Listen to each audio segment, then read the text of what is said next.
Hello everyone, welcome back to my channel. আশা করি আপনারা সবাই খুব ভালো আছেন, সুস্থ আছেন। আমার আর একটা নতুন ব্লগে সবাইকে ওয়েলকাম জানিয়ে আমি আমার আজকের ব্লগটা স্টার্ট করছি। আজ নিয়ে যাব আপনাদের শ্রীকৃষ্ণ আর রুক্মিণীর যেখানে বিবাহ হয়েছিল সেইখানে। আজ হচ্ছে বুধবার। আজ হচ্ছে 31 ডিসেম্বর 2025 সালের। আজকে হচ্ছে লাস্ট বুধবার, লাস্ট দিন। তো সকাল সকাল উঠে পড়েছি, এখন বাজে হচ্ছে 6টা। আর এখন উঠেছি তাড়াতাড়ি। আজকে সোম স্কুলে যাবে না, তার জন্য উঠিনি। আজকে যাব হচ্ছে আমরা একটু সোমনাথ। তো সেই গাড়ি বুক করা হয়েছে, সেই গাড়িতে করে আমরা যাব। তো 7টার সময় গাড়ি আসবে। আর আমি এখন মিঠির জন্য একটুখানি ভাত তরকারি করে নিয়ে যাব, কারণ ও বাইরের এখানে সব তো ঝাল, ও কিছু খেতে পারবে না। তো তার জন্য আর কি একটু ভাত তরকারি করে নিয়ে যাব। তো চলুন তাড়াতাড়ি করে ভাত তরকারি করে নিই তারপরে যখন যাব তখন তো আপনাদেরকে সাথে নিয়ে যাব। তো এই যে আমরা এখন বেরিয়ে পড়েছি, এখন যাচ্ছি আমরা সোমের স্কুলের পাশ দিয়ে। মানে আমরা এই 2 মিনিট হলো বেরিয়েছি। আর শীতকালের বেলা এখন বাজে 7:30। শীতকালের বেলা 7টার সময় বেরোনোর কথা ছিল, বাট 7টায় আর বেরোনো হয়নি, 7:30 বেজে গেছে সব কিছু প্রিপারেশান করে আর কি যেতে যেতে। এই মানে আমাদের আজকের জার্নিটা হচ্ছে 5 ঘন্টা, মানে আমাদের গাড়িতে 5 ঘন্টা লাগবে। কিন্তু তার আগে আমরা মাধবপুরে নামবো, সেখানে একটা টেম্পল আছে সেটা দেখব। তো সেটা দেখে তারপরে আমরা আবার যাব সোমনাথ। তো আগে যে মন্দিরে যাচ্ছি সেই মন্দিরটাই হচ্ছে রুক্মিণী আর শ্রীকৃষ্ণের বিবাহ হয়েছিল সেখানে। তো এখন আমরা অলরেডি হাইওয়েতে উঠে গেছি। আর বসে থাকতে থাকতে মানে আমরা মাঝে যদিও একটা হল্ট করব একটু ব্রেকফাস্টের জন্য, আর বসে থাকতে থাকতে আর ভালো লাগে না। মানে অনেকক্ষণ ধরে এতক্ষণের জার্নি একটুখানি নামা ওঠা না করলে এতক্ষণের জার্নি ভালো লাগে না। আর মিঠি তো অলরেডি ঘুমিয়ে পড়েছে। ও অলরেডি মানে সারা রাস্তায় ঘুমোতেই যায়। আর ওর একটুখানি ভমিটিংয়ের প্রবলেম আছে, ওই জন্য ওকে আমি বমির ওষুধও দিয়ে দিয়েছিলাম। সোম হয়নি, সোমের অতটা প্রবলেম হয় না, আমার হয় একটুখানি, অনেক কোনো সময় হয় কোনো সময় হয় না। আর এদিকে তো সোম একবার পেছনে যাচ্ছে আর একবার সামনে আসছে, এরকমই করতে থাকে। আর এখানে দেখুন রাস্তাটা এত সুন্দর ছিল। আমরা পোরবন্দরের রাস্তাটা দিয়ে আর কি যাচ্ছিলাম। ওই রাস্তাটা আগেরবারও আমরা যখন সোমনাথ গেছিলাম, যখন আমার মা ছিলেন, তখন আমরা এই রাস্তাটা দিয়ে যেতে পারিনি। মানে যিনি ড্রাইভার ছিলেন ওনাকে বলা হয়েছিল, বাট উনি অন্য রাস্তা দিয়ে নিয়ে গেছিলেন। তো সোমের বাবা এর আগে গেছিলো যখন, তখন এই রাস্তা দিয়ে গেছিলো, বলেছিল খুব সুন্দর রাস্তাটা। মানে রাস্তায় যাবার পথে সমুদ্রটা পড়ে আর রাস্তাটাও খুব সুন্দর থাকে। তো আমরা এবারে আর কি ড্রাইভারকে যে বুক করা হয়েছে তাকে বলাই হয়েছিল যে আমাদের পোরবন্দরের রাস্তা দিয়ে নিয়ে যেতে হবে। আর এখানে দেখুন আমরা হল্ট করেছি, এখন আমরা একটু ব্রেকফাস্ট করব। তো আমার এখানে শাশুড়ি মাকে নামাচ্ছে আমার হাজব্যান্ড, আর ওদিকে আমি যাব কিছু খাবারগুলো অর্ডার দেব, দিয়ে তারপর আমরা খাবো, তারপর টুকটুক করে আস্তে আস্তে করব, আমরা রওনা দেবো আবার। লাল লাল সুপুরি রে, সবুজ সবুজ আবার পেকেছে তো লাল লাল, এগুলো সুপুরি গাছই তো, না কি গাছ এটা? না, এটা অন্য কোনো গাছ, এটা তো একটু লম্বা চড়া গাছ। হ্যাঁ, এগুলো কি ফল? তাল গাছ। হ্যাঁ, তাল গাছ পড়েছে তো নিচে লাল লাল, লাল লাল পড়েছে। আর এখানে দোলনা ছিল, আর বাচ্চাদের তো এইসব ভালোই লাগে, ওরা ঢুকেই আগে এখানে উঠে পড়েছিল। তা আমি ওইদিকে একটুখানি খাবার অর্ডার দিতে গেলাম। আর এই রেস্টুরেন্টটার খাবার মোটামুটি ভালোই ছিল। আর মিঠির জন্য এখানে মিঠিকেও একটুখানি অল্প করে খাইয়েই দিয়েছিলাম, যদিও ওর সুজি করে এনেছিলাম, তাও ওকে একটুখানি অল্প করে খাইয়েই দিয়েছিলাম, ও খেয়ে নিয়েছিল। তো সেখানে আমার একটু সুবিধেই হয়েছিল।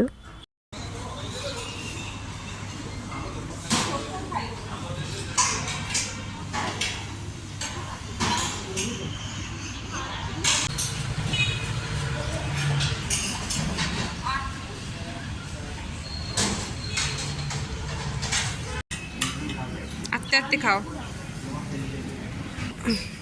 সোম, আস্তে আস্তে খেয়ে নাও। আর এখন আমরা অনেক কিছু অর্ডার করেছিলাম, কারণ ভালো করে পেটটা ভরে খাবার জন্য ধোসা, পোহা আর ইডলি অর্ডার করেছিলাম। পেটটা ভরে ভালো করে না খেলে, কারণ আমরা সেই সোমনাথ যাব, এখন মহাদেবপুর নামবো, সেই টেম্পল দেখব, সোমনাথ যাব, তারপরে গিয়ে আমরা লাঞ্চ করতে পারবো। তো তার জন্য ব্রেকফাস্টে একটুখানি সলিড ভালো করে আর কি করে নেওয়া হয়েছিল। আর একটু চা খেতে খেতে আমরা একটুখানি দোলনাতে একটুখানি দুললাম। আর এদিকে আমার শাশুড়ি মা, সোম আর মিঠি তিনজনেই আবার বসলো, বসে একটুখানি দোলনা খেলো। তো তারপরে এখানে রোদটাও আসছিল, ভালোই লাগছিল। তো তারপর আমরা আস্তে আস্তে আবার গাড়ি চলে এলো, গাড়িতেও আবার আমরা ছুটে গেছিলাম। হ্যাঁ, ভালো করে বসো, বসিয়ে দে না, বসিয়ে দে না, বসিয়ে দে না, মানে দেখ কিরকম। হ্যাঁ নে, টাকা এদিকে সবাই।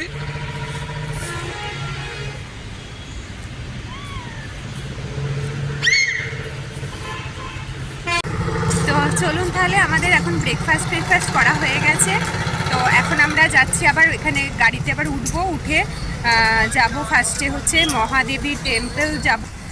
তো এই যে গাড়ি চলে এসছে।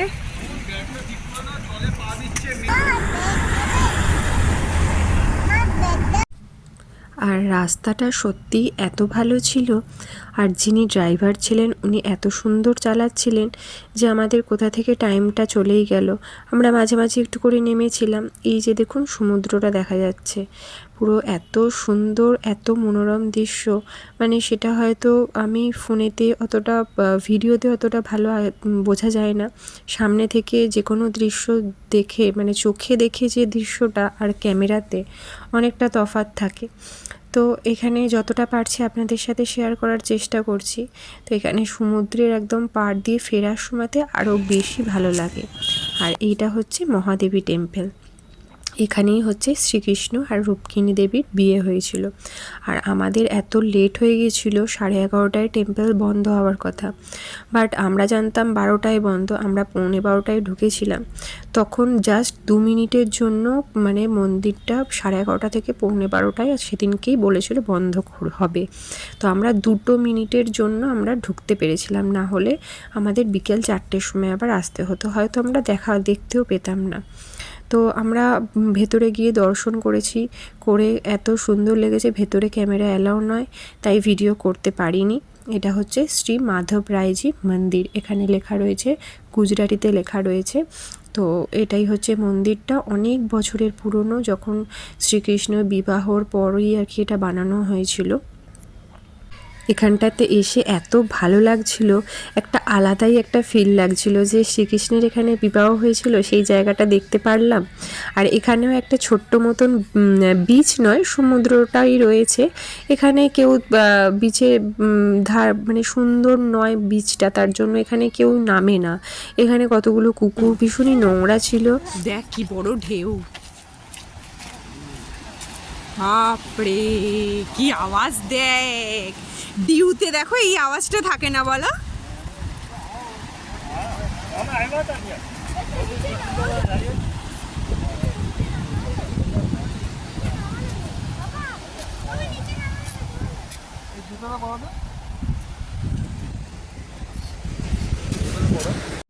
তো আমরা এইমাত্র রুক্মিণী টেম্পলটা, যেটা মহাদেবপুর, এটা মহাদেবপুরে এখানে দেখলাম। আর এখানে দেখুন ঢেউগুলো আসছে, যা সুন্দর লাগছে দেখতে, মানে এই ওপরটা থেকে বেশি ভালো লাগছে। নিচটাতে নেমেছিলাম ওইখানটাতে, কিন্তু অতটা ঢেউগুলো দেখা যাচ্ছে না। আর এখানটা বালি রয়েছে, তো আমি বললাম বিচে যাই, বিচে গিয়ে সমুদ্রটা ভালো লাগে। এখানটা বালি আর নোংরাও প্রচণ্ড, তো এখানে ওই জন্য আর নামলাম না, গেলাম না। আর তো চলুন তাহলে।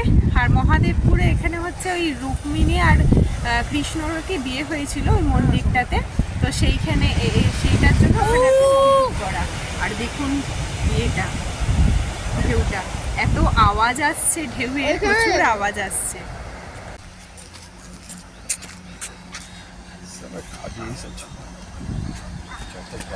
কেন দৌড়াচ্ছিস এরকম করে?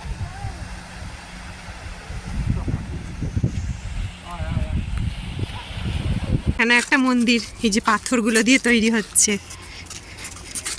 কত পাথর রেখে দিয়েছে, এগুলো কেটে কেটে সব মন্দির করছে।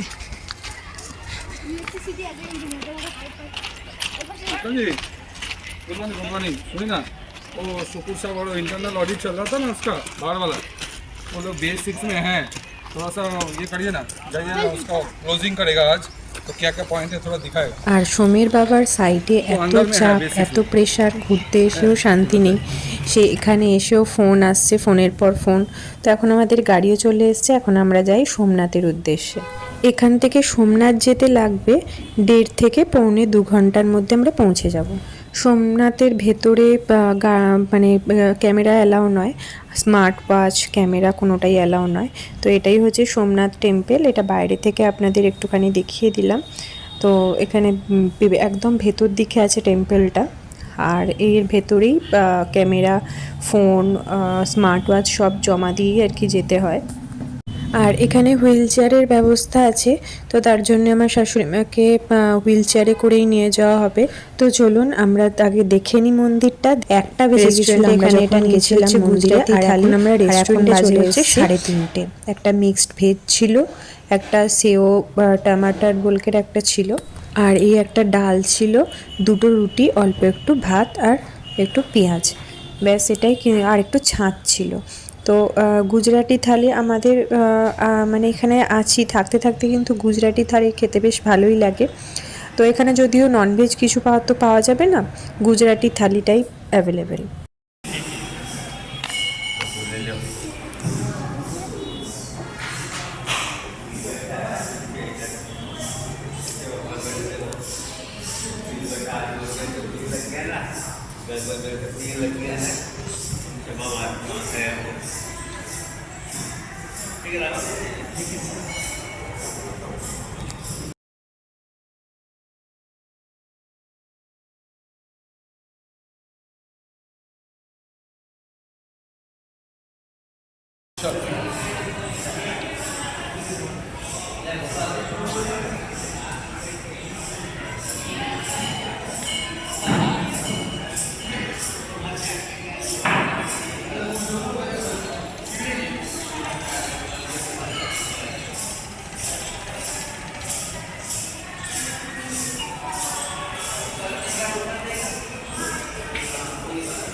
এখানে শ্রীকৃষ্ণের মানে পায়ে তীর বিদ্ধ হয়েছিলেন, সেই জায়গাটাই হচ্ছে এই জায়গা, সেখানেই আর কি মন্দিরটা স্থাপন করা হয়েছে।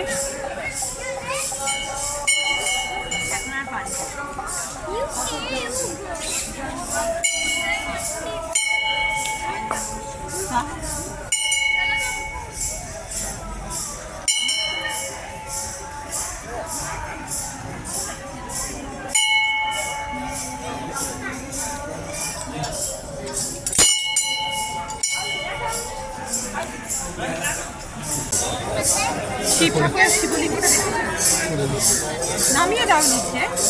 আছে এখানে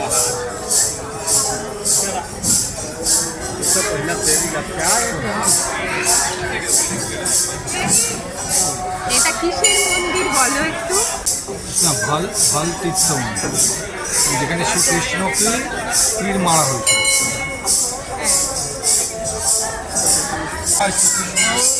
সব যখন ইয়ে গমন করছে ভেবেছিলাম মৃত্যুটা এরকম করে হয়েছিল, এর একটা হিস্ট্রি আছে। এখান থেকে আমরা এবার মাধবপুর বিচে যাব। শ্রী ভালকা তীর্থ মন্দির, ভালকা তীর্থ মন্দির। মন্দিরের ভেতরে লক্ষ্য করে দেখবেন আমার মুখটা দেখে মনে হচ্ছে যেন আমি কিছু ভাবছি।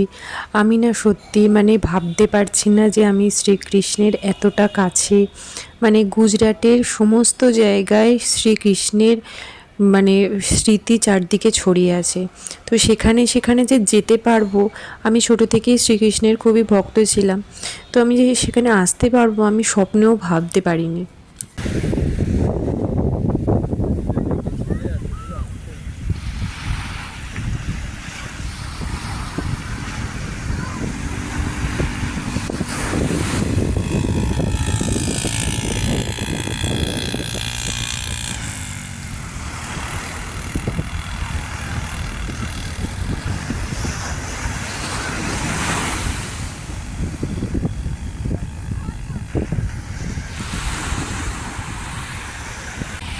তো ফাইনালি আমরা চলে এসেছি আর কি পুরো একদম বিচের সামনে। এটা মাধবপুর বিচ। তো মাধবপুর মন্দিরে গেছিলাম, এখন মাধবপুর বিচ। এটা ওই হচ্ছে সমুদ্র।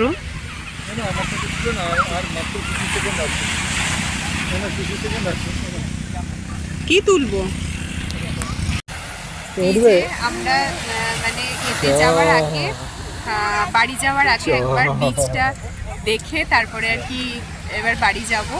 মোটামুটি আমরা বাড়ির পথে এবার রওনা দিয়েছি।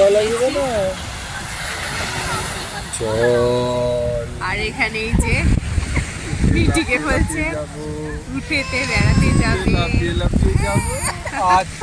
আমি গিয়ে খেলবো দৌড়ে উঠবে না না রে, দৌড়ি কোথায় করবি? তুই বলি গাড়ি ঢুকে যাবে, ভিতরে অলরেডি ঢুকেই গেছে। তো এখন দিনের বেলা হয়তো ঠান্ডাটা কম ছিল, কিন্তু এখন বিচেতে বেশ ভালো ঠান্ডা লাগছে। বেশ মানে ঠান্ডা একটা হাওয়া দিচ্ছে। ঠান্ডা লাগছে। এখন বাজে 6টা আর ঢেউটা শুধু দেখুন, মানে ক্রমশ ঢেউটা বাড়ছে, যার জন্য সন্ধে হয়ে গেলে এখানে আর বিচে আর কেউ থাকে না। জলটা অনেকটাই ওপরে উঠে চলে আসে আর ঢেউটা দেখুন খালি।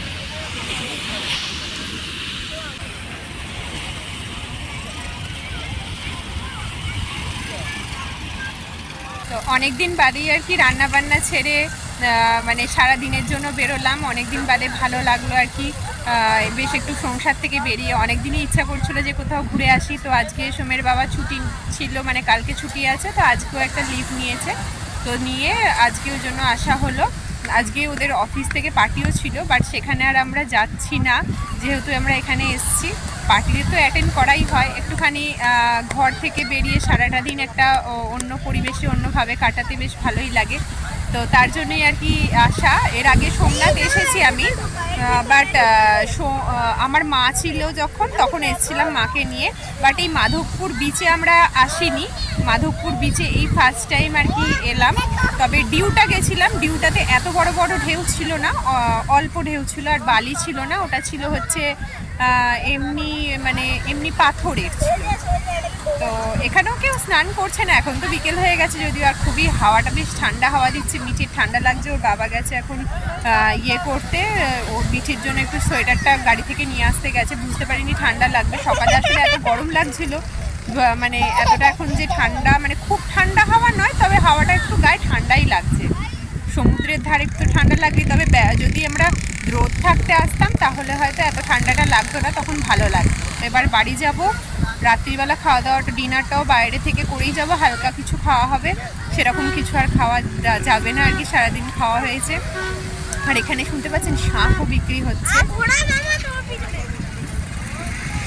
আর এই যে হর্স রাইড যাচ্ছে, অনেক রকম রাইড আছে এখানে, ক্যামেল রাইড, হর্স রাইড, এমনি গাড়ি, এইরকম যে গাড়িগুলো, সেই গাড়ি রাইড, এগুলো সব। সন্ধে হয়ে যাচ্ছে অলরেডি, দেরি হয়ে যাচ্ছে।